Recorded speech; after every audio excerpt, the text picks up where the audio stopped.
Darkness falls across the land. The midnight hour is close at hand. Creatures crawl in search of blood to terrorize your neighborhood. Now pray for the soul of this explorer. It's time for 31 Days of Horror. Hello again. Welcome back to the 31 Days of Horror. I'm Terence McGuana, and on tonight's episode we're going to look at the 1980 film, The Changeling. Composer John Russell moves into a Victorian mansion in Seattle following the death of his wife and daughter. Soon after moving in, John begins to experience strange phenomena and begins to believe that the house is haunted. I first became aware of this film when I saw it in an old magazine, and it just the poster intrigued me.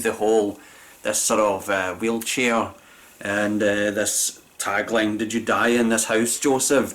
I just became really drawn to this, and when it first arrived on DVD in the early 2000s, I picked up a copy of it and instantly fell in love with this film. The cinematography in this is just absolutely sublime, and if you watched my review of The Haunting, you know I have a real penchant for a good ghost story, and The Changeling I even mentioned in that review, so I thought I'd do a little pick up and talk about The Changeling as well.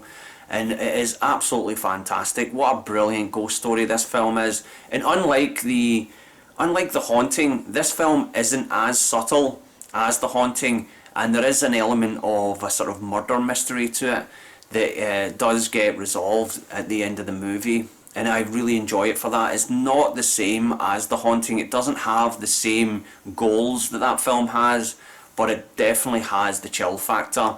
After I first watched it 20 years ago, I was absolutely shivering. It's not a terrifying film. I think the best ghost stories are like this.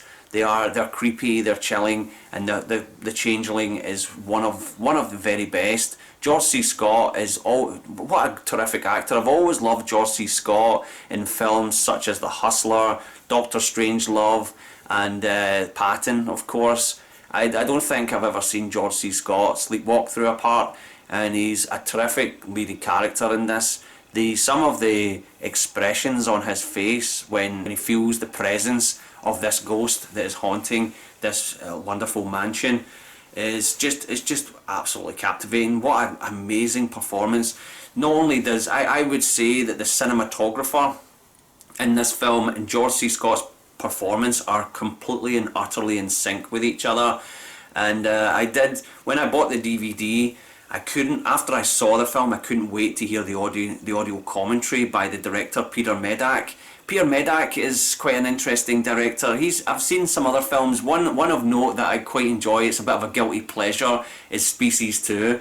I do have a love for Species 2. It is absolutely ridiculous nonsense, but I find it very entertaining, and Peter Medak directed that film. But I would say that this is one of his very best movies, and his commentary to the film was quite captivating in the way he went into talking about composing the shots for this film and how George C. Scott was completely in tune with this director, and he was just a fantastic actor to work with.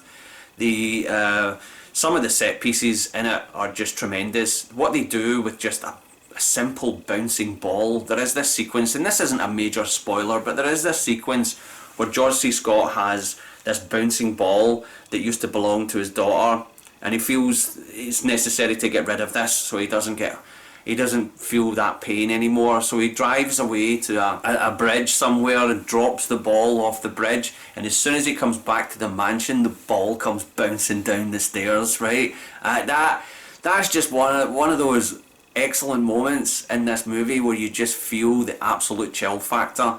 And the seance in it, the seance sequence, "Did you die in this house, Joseph?" That whole sequence is absolutely brilliant, where they've got the tape recorder recording this ghost's voice as they're performing this seance. Oh, absolutely splendid, absolutely splendid. I can't really see a flaw in this movie. You may feel slightly cheated by the ending, that it's not the most explosive ending, but it is brilliant. It all makes perfect sense, and it all ties itself up neatly like a bow. and I think this is a perfect Halloween film, along with The Haunting. I think you could do a double bill with this. I would start with The Haunting and then do The Changeling. I always find it strange when you do a double bill where you watch a more modern film and then an older film after it. I find that quite jarring. I once went to a double bill screening of Night of the Living Dead, followed by 28 Days Later. And no, it was the other way round, sorry. 28 Days Later, and then followed by Night of the Living Dead. And after watching 28 Days Later, which was just new at the time, it just didn't work. It made Night of the Living Dead look old and redundant. It should have been Night of the Living Dead first, and then 28 Days Later, so you saw the progression of this classic film to this new modern take on the zombie plague. And yeah, if you were going to do a double bill with this and The Haunting, start with The Haunting and then move on to The Changeling. Oh, you're gonna be chilled to the bone with this one.